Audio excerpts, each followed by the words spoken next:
In this video, I'll show you how we learn to measure it through kicks, from the sun and water to atoms. Time seems obvious to us. Clocks show minutes, phones automatically synchronize with servers, and the whole world lives according to a precise schedule. But for most of human history, time did not exist in our understanding. There were no seconds, minutes, or even hours. People did not count time, they only observed the changes around them. Light was replaced by darkness, heat by cold, and day by night. Time was not a number, but a feeling of the movement of the world. The first tool for measuring time was the sun. People noticed that the shadows from objects changed their length and direction during the day. This is how sundials appeared. They did not measure the exact time, but set a rhythm. Morning, noon, evening. This was enough for the life of the first civilizations. Time depended entirely on the sky and was part of nature. However, sundials had limitations. They were useless at night and inaccurate in cloudy weather. Humanity needed a way to tell time without the sun. Thus, water clocks, or clepsydras, were invented. Water would slowly flow out of a container, and the level of water could be used to determine how much time had passed. This was the first step toward abstract time, independent of light and darkness. Water clocks were used in temples, courts, and palaces. They allowed time to be measured at night and in enclosed spaces. But their accuracy was limited. Temperature, pressure, and wear of materials affected the rate at which water flowed. Time was still an approximation. People could see it passing, but they could not accurately divide it.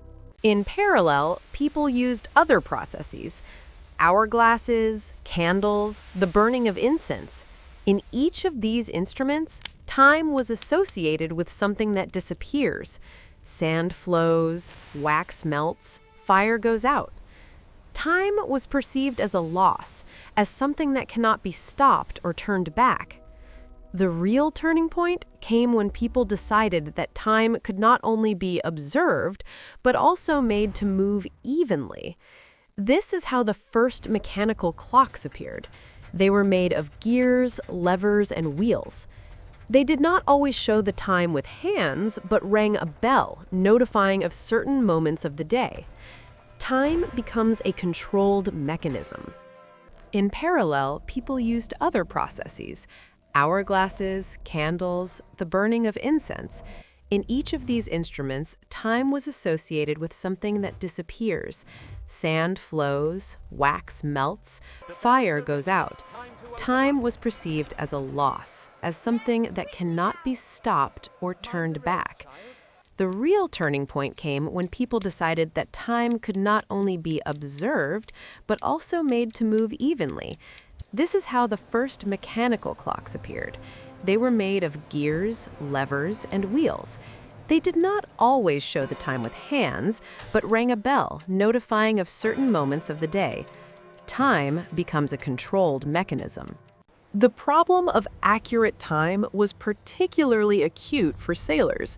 Determining longitude depended on an accurate comparison of time between a ship and a reference point. An error of even a few seconds could mean a deviation of hundreds of kilometers.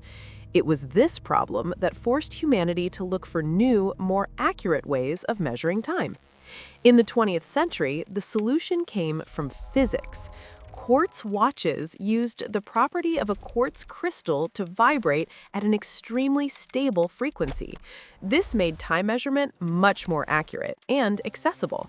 Watches became widespread, cheap, and reliable. Time entered every home. But even quartz was not the limit.